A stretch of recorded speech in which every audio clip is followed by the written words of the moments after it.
boys. Hope everyone had a great week. Before we jump into dad wins and fails, we actually have some admin to take care of from last week. Yeah. So thank you so much for everyone with the overwhelming feedback about the Mount Rushmore of dads. Thank you to everyone who corrected us that Mount Rushmore is actually 4 U.S. presidents. I think I said that. That was a fail. That was an all-around you weren't very confident. not confidently. Yeah, You didn't say it very confidently. But guys, we have an overwhelming winner as the 5th dad. We're carving a new head in Mount Rushmore. Oh, absolutely. It's going to 5. And the winner is Mufasa. Oh, kidding. Sorry. So and I'll give a shout out because he was the first person to message in, but he wasn't the only one to mention this dad. But James from New Jersey messaged in with Bandit from Bluey.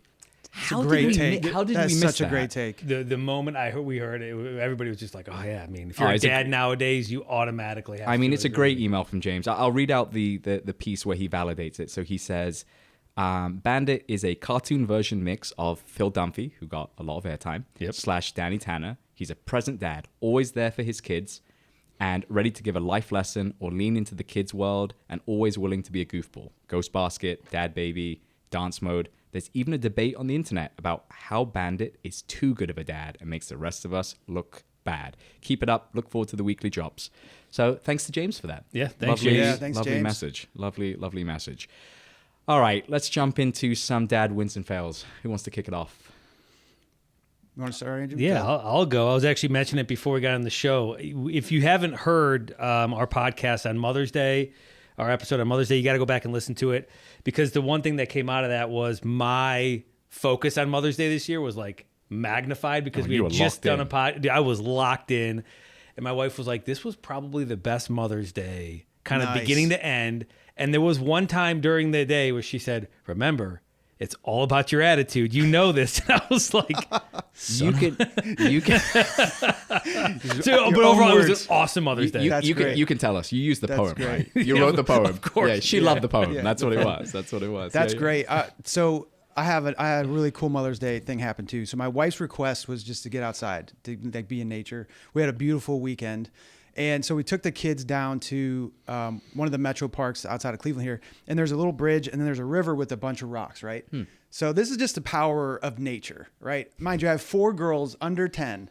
We basically just put on their mud boots, and they just start kind of wading through the river, and they're throwing rocks for like 30 minutes. I mean, these kids had the best time they ever had. I mean, they came back in the car. They're like, can we come back here for our birthdays? My one 4-year-old's like, can we come back tomorrow?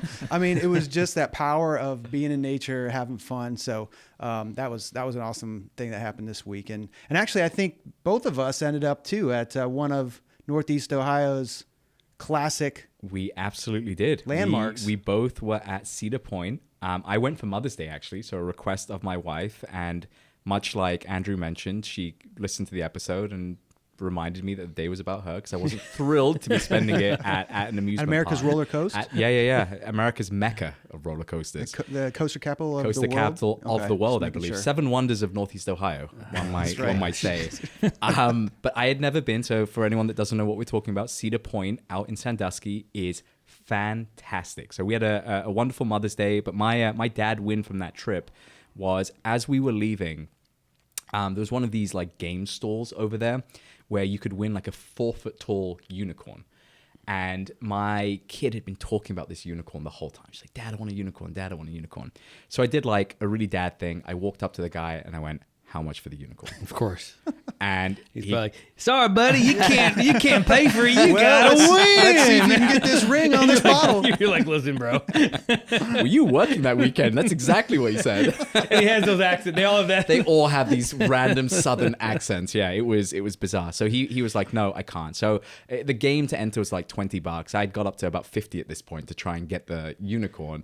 And he said no every time. So whoever is training these employees, fantastic. They are good employees. But he made me play the game. I won the game. We walked out with a 4-foot tall unicorn, and Dad wins. So how much did the unicorn actually cost then playing the game? It was only $20 for a 4-foot unicorn. $20. That's Dude, So he should have just taken the 50. That's what I'm saying. Sorry, Yeah. Cedar Point. You lost $30. Well, I think it's kudos to whoever's training them. Anyway. All right. Well, let's jump into this week's topic, boys. So I'll kick it off with the questions. What are some things that we miss about pre-dad life, and how have they changed since becoming a dad? Anyone want to kick us off? Good, Matt. I would just say, I often have the thought, what did we do with all the free time that we had before we had kids? Because now I feel like with 4 kids, there is no free time. Like during the regular day, I'll say. Yeah. You can schedule stuff and still like plan stuff, although it's harder. But, a regular day without kids, you just felt like, what do we do? What do we do after work? What do we do on the weekends? Anything you wanted. That's the answer. I think what's even crazier is when you go back and you think about like when you had your first kid and then you have your second kid, and you're in the space where I think your world's going to get magnified, Naveed, pretty quickly. It's going to have this big jump. Absolutely. But every time you have another kid, you're like, wow, what did I do with all the time? Like I thought having 1 kid was so time consuming, or 2 kids was so time consuming. Everything is hindsight. Yeah. Because like as kids, That's a great as way to you put get more kids, like when we had 1 kid and then when we had our second, the whole time the overwhelming commentary was, why were we ever stressed with 1 kid? And I'm sure that kind of exists for you guys as you've continued to have more time. One quick fact I wanted to throw out there to you guys before we kind of go into what life was like before is, how much time do you think the average parent gets every day? Well, actually, maybe let me reframe this. Every weekend. So let's assume you're working a standard 9-to-5 job. Okay. And so this time is consisting of only the time that you're spending with your kids. So be it the evenings on a weekday or the weekends in totality. How many minutes of uninterrupted me time do you think you get per day? The average? The average. I think depending on how you would actually get this number, I think a lot of people like would say, oh, I don't get a bunch of free time, but they just spent 30 to 45 minutes scrolling on Instagram. Right. But your kids are usually hanging around you. I'm talking uninterrupted time. Oh, like they're never There's there? no one there. Well, in bathroom time doesn't count. That's a good point. I don't know if bathroom time counts. But let's assume bathroom time does not okay. count, because I've blown through my 17 minutes at that point. I don't know. Yeah, I'd probably say it's like minutes. Like I don't even know if it's amount minutes. to a full hour. Yeah, it's minutes. I'd probably say somewhere in the neighborhood of like 35 to 40 minutes, unless you do something drastic like we wake up at 5 a.m. to get extra time. Yeah, That's what I was going to say. That'd be that. I'd say in the normal like day, if you consider 8 to 8 your day as a parent, that's fair. probably like I don't know, 40 minutes. Yeah. What do you think? Same thing, like 30 minutes maybe. If you're not talking nighttime or before they wake up for the day. 17 minutes. 17 That is minutes that is of insane. uninterrupted time. Because you're right. Like you could be scrolling on your phone. Obviously, that could take up a decent amount of time. But you've got people buzzing around. You could be in the bathroom. But typically, when you're in the bathroom, your kids are still buzzing around, trying to figure out like what's going on, why you're taking so long. Your mum, like their mum, has sent them up there to kind of retrieve you from your your legs falling asleep at that point. Your army crawling out of the bathroom. You haven't even wiped at that point. It's just a mess. It's a mess for everyone.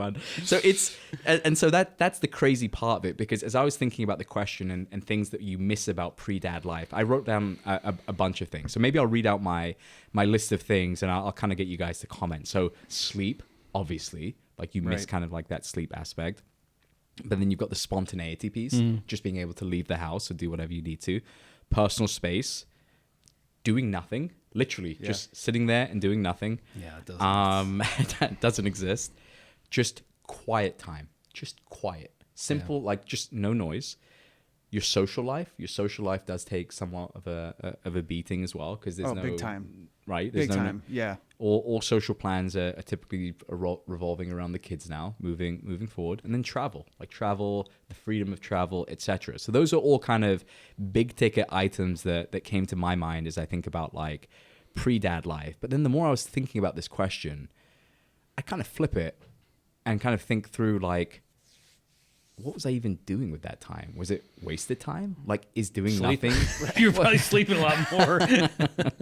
But were we? Like, I mean, I was probably staying up later. I was probably socializing a lot more. I was going out. I was probably waking up at like 5 a.m. to go to the gym. So ironically, I was probably sleeping less. It's just the manner in which your day starts is different. It's almost like you're woken up by your kids. So you're automatically in fight or flight mode. the minute you start, like the day starts. Yeah. And- well, what time did you guys wake up prior to kids? What was like your? Because you said you woke up at 5 a.m. prior to kids, even during the week, yeah. Okay. And that's because like we were living in New York and we were commuting in, and I think most people pre-kids have that work commute, whatever. So like it's the weekdays isn't really the issue. It's the weekends where you want to be able to kind of weekend wake up. You could just sleep in. Well, I don't remember waking up on Saturdays or Sundays before 9 on average. Yeah. 8, 9 o'clock. Well, let's kind of reframe this. How old were you guys when you started having kids? So you guys, I think, had kids a little bit later in life, Yeah. where we got married very young. Within a year of getting married, like it was a year and a month from when we got married, where we had our first kid. So I think it was 23. Oh wow! So like really, really Yeah. young. And So you're a good perspective then for someone who is in a similar boat, got married young. So how do you even think about pre-dad life? it's kind of weird because we went, and my wife and I were friends even before we started dating. So like we were always friends, right? Yeah. We always had, we always hung out. I would say that when we were younger though, and maybe our perspective is slightly different, because when we had our first kid, and I've shared this with you guys, he kind of just like hung out with us. Like Yeah. it was like he would just go wherever we went. Now we weren't like taking the baby to the bar or anything like that. That really wasn't what we're talking about. But if we were out at a friend's house till like midnight or whatever, the baby just, Anna was just holding the baby or whatever. Or if we were watching like a show, and you get in those like doom loops of a show where you're just like, oh, just one more episode, just one more episode. And you look up, it's 4 a.m, you're like, oh my gosh, this is terrible. Like he would stay up with us for the most part. Now he'd fall asleep in our arms, but like there was no like real like demand for like, hey, nap time has to be at X. We have to put the kid to bed at X. And I think that comes with being a younger parent. It's not near as important as when you see older parents, like I think in your guys' category where you're having parents or you're having kids in your late 20s, early 30s, maybe there's a maturity there where you're like, oh no, I know a kid needs this to be, whatever. But for us, it was very much like he just rolls with us and does whatever. I mean, the kid was always safe. We weren't taking him to like crazy house parties or anything nuts like that. Yeah. But it was very like, just kind of roll with the punches. He just rolls with the punches. Yeah. If we're eating dinner at 9 o'clock, he eats dinner at 9 o'clock. Yeah. It No was hard like drugs, no alcohol, all the usual all stuff. the normal stuff. All the usual. He was safe. He was fine. What about you guys? How old were you when you had kids? I was in my I think I was 33 around there. Your first kid? 34. Yeah. So it was so we kind of adopted like that structure pretty quick, because it was like, you're past 30. And Wouldn't you say you already had a much more structure to your life at that point as well? Absolutely. Yeah. So I think that's How kind of long had you been with your wife prior to having your first kid? We were married probably 4 years. Okay. Before we had our first kid. Okay. So So we I'm had going to ask time. you this question: what was a typical weekend like before kids in the Welch household? I was trying to think about this a little bit. I mean, we did this thing called Chef's Challenge because we both like good food, but we didn't really know much how to cook. Yeah. So we do this thing where we'd pick any recipe or any dish, and we'd give it to the other person. Say, here you go, Chef's Challenge. You got to make this. So they would go and try to figure out. They try to cook it, then we'd like rate it. That's pretty So cool. it was like it's just fun, spontaneous stuff like that. We traveled a bunch. We traveled internationally. We traveled to the States. We visited friends and family. Just because, again, I think that spontaneity was just easy. Made He's it super beaming easy. over there. No, rein it in. Your kids might watch Let me this just one say, day. though, I would trade it all in. Yeah. No, and you mentioned this at the top of it, but it is always important that everything we're saying is not like, oh, we wish we could go back to that point. It's Right. more along the lines of like, this was reality, but a lot of what we have now. I think a lot of your pre-dad experiences ultimately then shape your post-dad life as well. And so, like, thinking about like goals and ambitions as an example, I think I asked you that question about like your typical weekend. Like our typical weekend when we were married, like we were living in New York at the time, and it was pretty straightforward weekend. My wife would want sushi, so we'd charter the private jet. We'd fly to Japan. Just typical stuff. Just Normal New Yorker stuff. We'd have some sake while we were out there, and we'd fly back same day. So it was pretty New Yorker lifestyle. That's right. just the average New Yorker, one might say. Yeah. But no, the weekends were pretty standard. Where we have always been very structured people. So we'd both have a specific time we'd work out. We were pretty sort of standardized in terms of what we were eating at that point in time, going to bed at like a similar time. And you find yourself getting into like this routine that when kids come along, it's the breaking of the routine, no matter how fun or expansive or whatever that routine looks like. It's just the fact that any routine gets broken up that probably shocks the system the most. So I feel like once you get into like the mode of having kids, things around like goals and ambitions and just structure and all that stuff shift in a very natural way. That like, if I think back to like the years that we were married, a part of it was just you kind of are like vibing with your partner. You're kind of just, you know, you friends. You always get your friend with you. Always, right? yeah. And part of it is like you might talk about like your goals or ambitions like with your wife, and like you will sit there and you'll be like, oh, wouldn't it be great if we had like 2 kids or 3 kids? And you're trying to envisage what that life looks like, but until like you're in the throes of it, you have no idea what you're in for. No, it's a great point, because until that kid shows up, you realize you're a little human that you have to take care of 24/7. That's relying on you for survival. It just shifts your mindset. Yeah. You know? Yeah. And I think too, what you said about your pre-kids life shapes your post-kids life. Because I got married a little bit later and we started having kids later, like I'd done a lot of stuff, you know what I mean? Like, and just like socially or friends, and moved around the country a few times. And so you kind of like get to a point where I'm like, I'm ready to just kind of buckle down, right? Yeah. And I'm going to throw a question to both of you guys, because I feel like there would be people listening to this that would have interesting perspectives on this. You guys had kids very young. Was that a conscious decision for you guys to have kids very young? I know you've touched on this in the past. Yeah, we wanted a lot of kids. My wife wanted a lot of kids. Yeah. I don't think we had 11 in mind, but we wanted a lot of kids, and we wanted them young, because our whole idea was like, all right, if you have kids young, that means later in life you get to like, they get to become your friends. That was kind of our thought. It was like, and the most energy you have is when you're in your 20s, right? So like when I see people in their 40s having kids and stuff, I'm like, oh, sorry, Matt. Like, it's just like, I mean, because you're just like, you know, it's true. When you know, I remember I went to the I was like a physician, and he was basically like, when I turned 35, he's like, you know, it's just downhill for your body from now on. Like there's no repairing the stuff. Thanks, Doc. Yeah, exactly. That was 5 years ago, sadly. But so I would say that we intentionally did this because we had this idea that we wanted to have a certain number of kids. You know, women, when they're obviously younger, it's a lot easier for them to carry, right? In terms of like being in your 20s versus 30s and 40s and stuff. And so we did have a very intentional way of doing it. But the crazy thing is like, as you guys were talking about your rhythm, like thinking back, we had no rhythm. Like you got to think, we got out of school. Like I actually didn't go to college, but like my wife got out of school. It was like a year or two of just kind of like bopping around, but there wasn't this like rhythm of like, oh, we do this, we do this, we do this, because we were so young. Yeah. And I think that's what led to us being way more flexible with having the kids we had. It was just like everything was ad hoc. When did you feel like your ambitions changed? Because I've known you for a while now, and obviously, you know, there's dads out there with very large ambitions.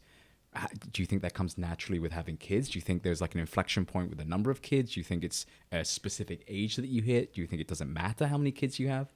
I think for us, we wanted like big everything, if that makes sense. Like we wanted to like maximize life in any way we could, right? And so that crosses out like our impact in terms of like how religion plays in our life, how our family's structured, how our businesses are structured. And when we were having our second child is when I started my first company. So it wasn't like I had to get all these kids and then be like, oh, I got to figure out how to like afford them. It was much more of the idea of like, hey, I had these ambitions. I always had these ambitions of what I wanted to do. Yeah. And I think having all the kids was just part of it, because to me, in my mind, it's like, if I have to sacrifice something like that to get what I want ultimately, I don't know if it would have the same, it would come with the same meaning, right? Yeah. As opposed to being like, well, no, we can just have it all. Like there's nothing stopping us from having a big family, having a ton of career success, being able to have a loving marriage, all these things. I felt like we can just do it all. Why wouldn't we do it all? What do you guys feel like has shaped you for the better from your pre-dad life, and now that you're in your post-dad life? Because the big one for me, and my wife has noticed this, and maybe you guys have noticed this, is I'm a really rigid, structured person. And so I really thrive when I can kind of take control of any situation and can kind of map out, you know, what we're doing and where we're going. And even when we've gone out to eat, I've already looked at the menu. I know what we're having. I even know what you're having. I've mapped out for you what you're having. Legitimately. He'll have the 7-ounce filet, medium. He had oatmeal this morning, so he'll skip the side salad. I mean, I'll plan it to a T.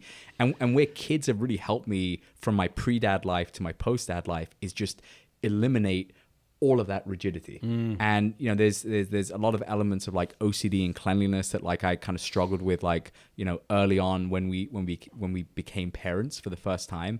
But then a part of it just kind of disappears over time because the house is going to be messy. Yeah, the food's going to get thrown. It's a great point, because I feel like having kids a little bit later, you're just used to like adulting. You know what I mean? Like that's just everybody. That's exactly. Everybody can control exactly themselves right. fine. Everything is just very manageable, and then having those kids come into play. So that's why I'd kind of asked, like, if there was a conscious decision to have the kids earlier, because I totally agree. And I've seen this with some of my siblings, is the older that you get and the older that you are without kids, sometimes like an inflection point comes when you're like, well, we're just kind of really comfortable in our pre-dad life.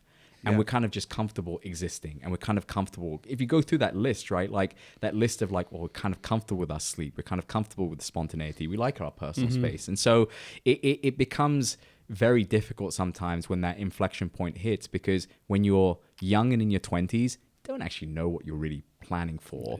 Yeah. And when you're married in your 20s, like we were, you and I, to be clear, not to each other, to our wives, you do have like a rough idea of what like your life plan should roughly look like. So I think like the most beautiful part of like that post-dad life is like the kids ultimately like take the perspectives that you had and stuff prior, and it just gives you a new perspective on that. And you can look back fondly on all of that stuff. Like I look back so fondly, and I think it's like okay to feel like that, because and maybe I've touched on this in the past, but like one of the reasons for Chief Dad Officer in general is the fact that when my post-dad life began, I was kind of waiting for like that penny to drop, to be like, okay, I'm a dad now, and it's great. And we're sitting by the fireplace, and it's Christmas time, and we're looking lovingly at each other, being like, isn't this great what we've done? And the penny never dropped, because it was COVID.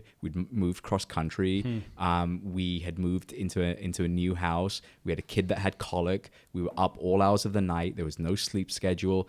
And it was like everywhere you turned, you felt like you were being hit in the face with something. Sure, yeah. And so, part of like, that post-dad experience, and like I said, the reason for CDO is the fact that like, people need to be able to kind of appreciate like what that post-dad experience looks like. I don't know what your thoughts are. Yeah, no, I totally agree. And I think the first kid, it's jarring, you know what I mean? In a lot of ways, when like, especially again, you used to be an adult, and now your whole schedule is going to revolve on another person. And it can definitely be jarring. Right. Yeah. But then you start to notice what these kids do to you. Right. And there's that quote, like faith like a child, like it starts to like bring you back into a childlike perspective, which I do think ultimately is a better way to live life, because it's amazing. Kids are just, they're full of wonder. They're curious. They're not biased. They teach you to be so much more selfless. Because I am inherently a very selfish person. I think most people in that pre-dad life are inherently very selfish. What are some of the things that you guys, maybe putting a more positive spin on it, what are some of the things that you guys did in your pre-dad life that you actually took into your post-dad life?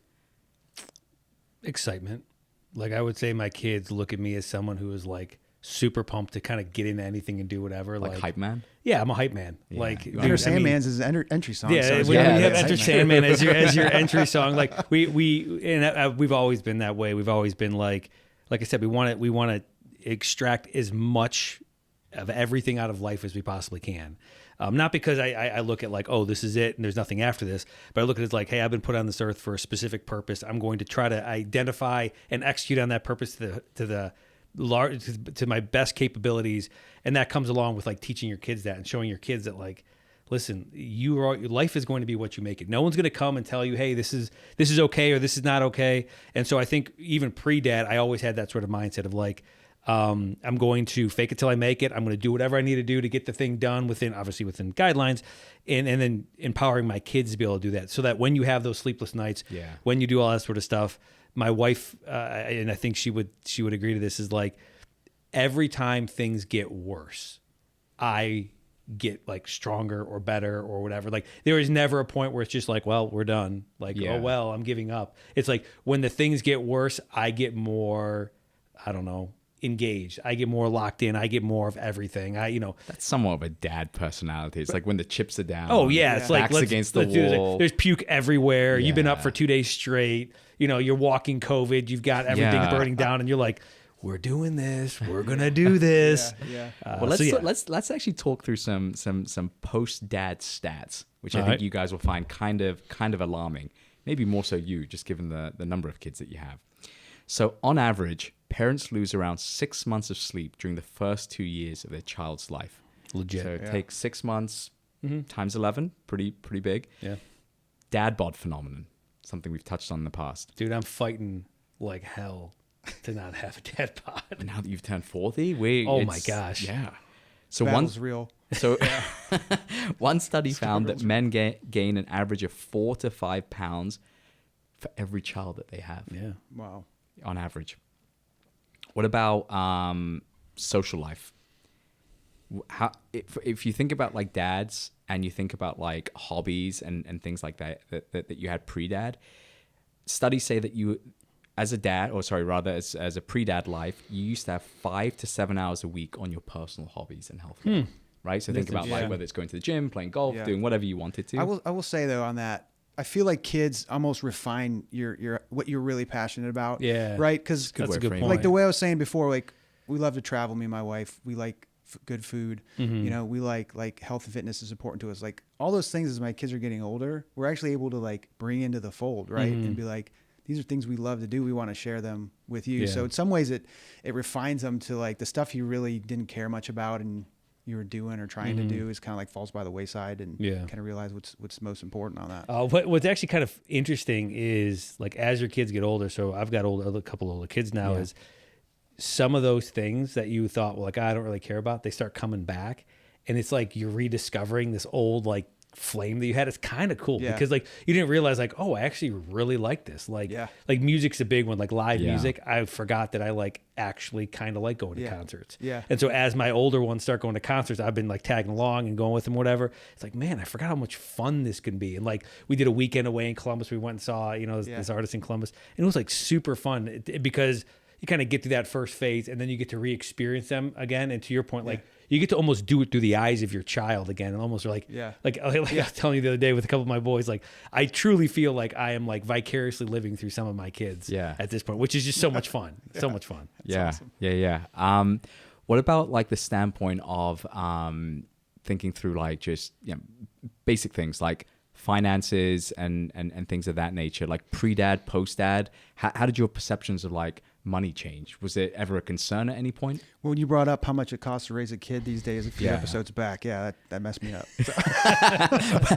We have never financially recovered since I was like, oh boy, how many kids do I have again? Let's get it a little bit more lighthearted then. So thinking about like your pre-dad life, so thinking about when you were married to your respective spouse, what are some of the things that you miss as just like husband-wife time?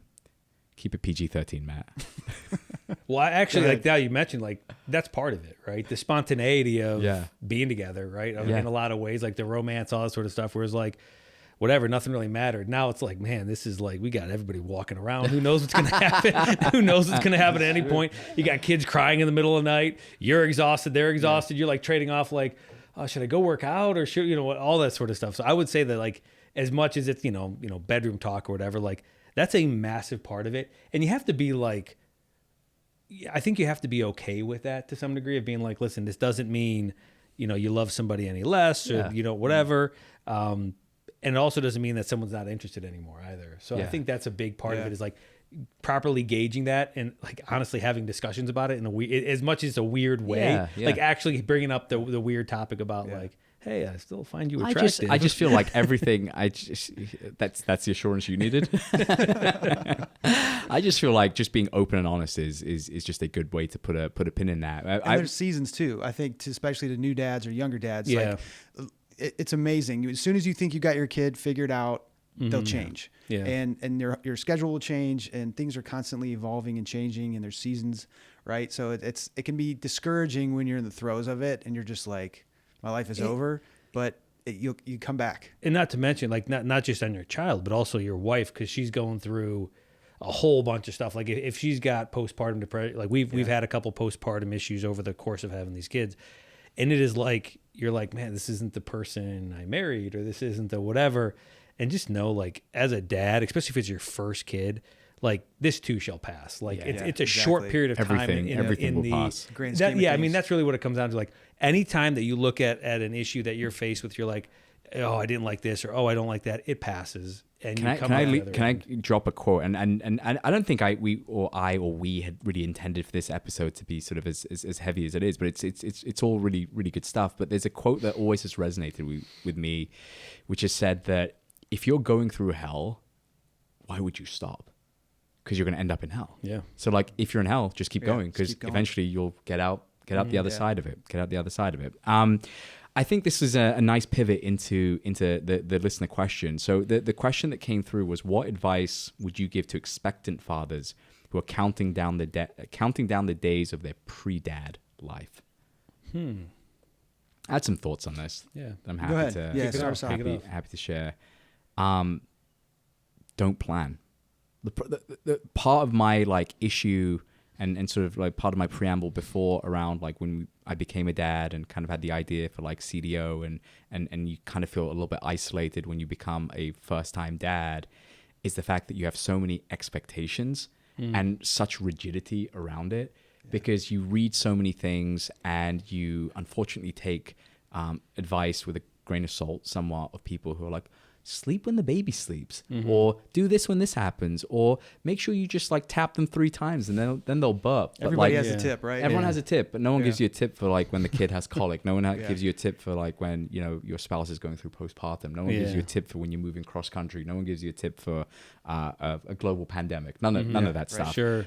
So I would say that the biggest advice is drop any expectations and just be there for your wife. Because like, if you can kind of show up in that first 6-month period as just an extension of whatever your wife needs, you will ultimately win. Like you are able to help the person that reared this kid into this world. And, you know, you will kind of be a better person because everything in that first 6-month period is just a test of how selfless you can be. Yeah, and to play off that, I think anytime my wife and I, like, especially when we had our first kid, or so, anytime there was like a point of contention, it was because I had this maybe vision of who I was. Always. Or dads don't do that, or dads do this. And I think that as we had more kids, it kind of just became like, who cares? It's about, there's a bunch of stuff that needs to be checked off. We just do it. Yeah. And so, you know, when there were certain things like that of like delegation of duties, right? For the first period of time, nobody knows who should be doing what. And at least I had a propensity to be like, well, like, I don't necessarily always do the dishes. That's your job because I go to work and whatever else. And, you know, it was very unfair for my wife at that time because I had these you're both going through it for the first time. Well, and all I did was stand there, right? Yeah, I mean, at the most part, I basically just stood there. And so just that, I would just say like all those expectations that you have as a, like more of like who you are and in more of your ego, I would just say like you're going to have to put that aside for a period of time. Not that you know, ego, quote unquote ego is bad. It helps in a lot of ways, but in this way, it is a great way to start fights. It's a great way to be irritated. So like, just like if you're having a kid, the best thing to do is just like drop your ego and try to just love every situation you can be in. Yeah. That'd be the best way to. What have you got for new dads or expectant dads? I think I would just reiterate what I said before is like this like as much hard things as there are, it'll pass. And then there's so many amazing moments of being a dad. You know, I mean, when you first see your kid, right, when they get that first smile after a couple months, and it just so far outweighs like the hard stuff. I honestly forget the hard stuff. Yeah. Like I think that's why people have more. That's kids, why people right? have more kids. It's totally true, seriously. man. You totally forget about You it. just forget until like, so again, we have 4 kids, until that baby's like that small again. You're like, Yeah. oh yeah, that's Yeah. right. I forgot about the next Yeah. 4 months. But what have I done? Yeah, I feel like, what's that thing? I'll live stream my first 4 months just so we can see what's going on. I feel like the thing where they erase your memory, right? Yeah. Men in Black. There's definitely a reality where, but looking back, I'm like, I don't remember it. Just like to your point, you just got to get through it. Yeah. You just got to do whatever it takes to get through it. In the grand scheme of things, it is such a short time. It's very short. It is such a short so time. short. Yeah. Yeah. But you think it's like the end of the world because you're like, oh, I'm not gonna be able to play golf this summer. I'm not gonna be able to do this summer. I'm not gonna be able to, and you just have this laundry list of stuff. Yeah. And then you look back and you're kind of embarrassed at like what you were even stressed about, like at that point in time. There is another cool quote, and I feel like I'm just like throwing quotes out there and somewhat butchering them because I'm paraphrasing them somewhat. And I think maybe you even told me this at one point, but like, when you're feeling like stressed out about being a dad or about to be a dad or whatever, it's only like the good parents that stress out about this stuff. Because if you're not a good parent, you kind of just don't really care. But like when you are stressing out about like wanting to be the best version of yourself to give your kids like the life that they could or should deserve, just means you're doing something right at that point in time. Let's move to dad interests. I feel like we kept it pretty heavy this episode. So anything lighthearted? Not to put Andrew on the spot, but what's that timepiece you got on your wrist? This I is noticed that's not your normal. This is not my normal one. No, this is a goofy little one. I don't even know this company. It's called Brew Watch Company. Okay. I think it's out of New York or Connecticut or something. How'd you spell it? BREW. Okay. It's a cool little watch. I Are mean, they big enough to sponsor I like us? it. I don't Should know if they they're big sponsor enough. us? They should sponsor us. Brew, you should Brew, sponsor reach us. This out. podcast brought to you by Brew Watches. No, I like it. I like the way it looks. I like the vibe, and they're not super expensive. Yeah. They're pretty good watches, and they're a couple $100 for a watch. Yeah, Yeah, I like it. Thank you. It's cool looking. Yeah, and orange. All my I've got a couple different companies, and orange is their It's your mainstay. color, man. So gotta rock an orange watch if possible. Very cool. Yeah. Very cool. What have we got for any other dad interests for you? this week? Nothing too much. I was telling Andrew about this. How do we get good at golf, boys?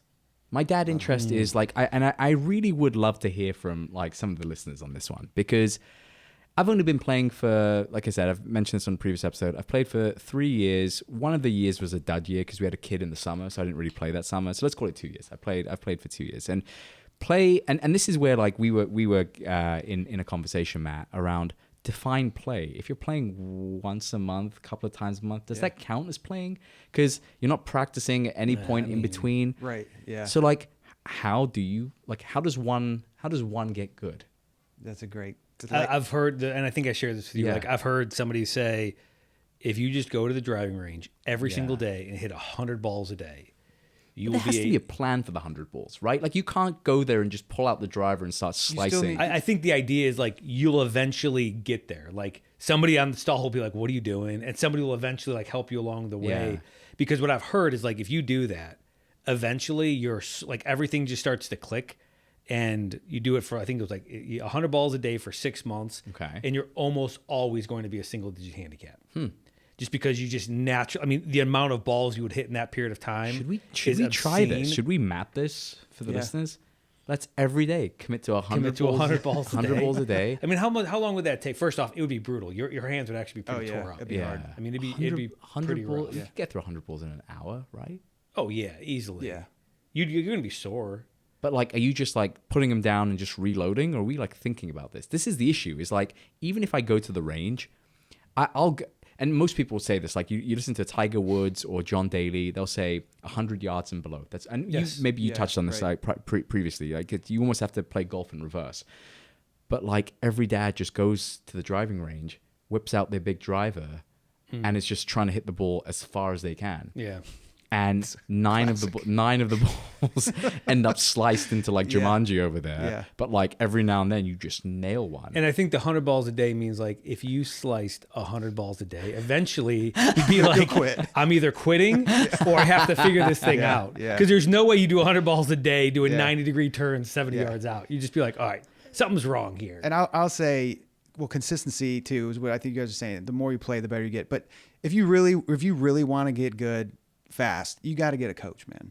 You got to get a coach. You got to get someone who looks at you, looks at Isn't your that swing. with everything in life though? Like Pretty if you much. really want to get good, You have to find Pretty an much. expert. Yeah. Yeah. I just think that it would speed up the process. Now, again, you have to pay somebody to come help you. So again, there's this, I think most guys want to get better without having to invest much in it besides like going to the range every once in a while. And again, there's some naturals out there who just grab a club and they just swing, hit the ball well. But why are you looking at me when you said that? I think you got it, dude, for 2 years. For man. 2 years, honestly, I know. for 2 years, naturally. I've been playing my whole life, man. So that should make you feel a lot better because we've golfed together. Yeah, 2 years. I'm shocked at how good he is for how little he's played. Yeah. And the whole YouTube thing, like, again, there's so much information you can learn on any single topic. It's so much more available. It used to never be available. But even that has its limits, right? Watching a video and trying to do it. Actually, you know what? We had listeners write in this week. I want to hear from some single digit dad handicappers. How do you stay good at golf? Give me your secrets. I mean, outside of golfing 3 times a week. And outside of starting 18 years ago. Yeah. All right, Matt, take us home. Yeah, guys, thanks so much for listening. You guys can find us on Spotify, Apple Podcasts, Amazon Podcasts, Audible. It'd mean a ton if you guys could rate us, subscribe to it so you get notified whenever a new podcast drops. You can check out our YouTube channel. You can like and subscribe on there as well. And we appreciate you guys listening. Cheers. Thanks.